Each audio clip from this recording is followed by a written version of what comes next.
ప్రభుత్వం ఖర్చు పెట్టింది 52 కోట్ల రూపాయలు రాజీవ్ ఆరోగ్యశ్రీలో. డిసెంబర్ 7, 2023 నుంచి మార్చ్ 25, 2026 దాదాపుగా 26-27 నెలలలో ప్రతి నెల ఈ ప్రభుత్వం ఖర్చు పెట్టింది 89 కోట్ల రూపాయలు అధ్యక్ష యావరేజ్గా. అదేవిధంగా రాజీవ్ ఆరోగ్యశ్రీలో రాష్ట్ర ప్రభుత్వం పేమెంట్లు ఇవ్వడం లేదు, దాంతో ప్రైవేట్ హాస్పిటల్స్ మూతపడుతున్నాయి, మాకు నోటీస్ ఇచ్చిండ్రు, మీరు ఇంకా దాని మీద స్పందించడం లేదన్నట్టుగా ఏదైతే మాట్లాడుతుండ్రో ఈ వారసత్వం వారి నుంచి మాకు వచ్చింది అధ్యక్ష. ఈ రాజీవ్ ఆరోగ్యశ్రీ బకాయిలు పెట్టి అధికారాన్ని కోల్పోయి ఆ భారాన్ని మా నెత్తి మీద పెడితే ఆ భారాన్ని మోస్తూనే మేము 5 లక్షల నుంచి 10 లక్షల రూపాయలకు పెంచడం జరిగింది అధ్యక్ష.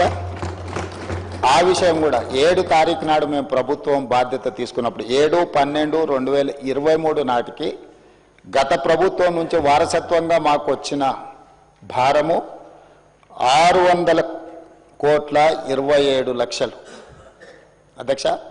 600,27,00,000 రూపాయల భారము గత ప్రభుత్వం నుంచి మాకు వారసత్వంగా రాజీవ్ ఆరోగ్యశ్రీలో భారం వచ్చింది అధ్యక్ష. అందులో గవర్నమెంట్ హాస్పిటల్స్కి 240,11 లక్షలు, ప్రైవేట్ హాస్పిటల్స్లో 360,16 లక్షలు.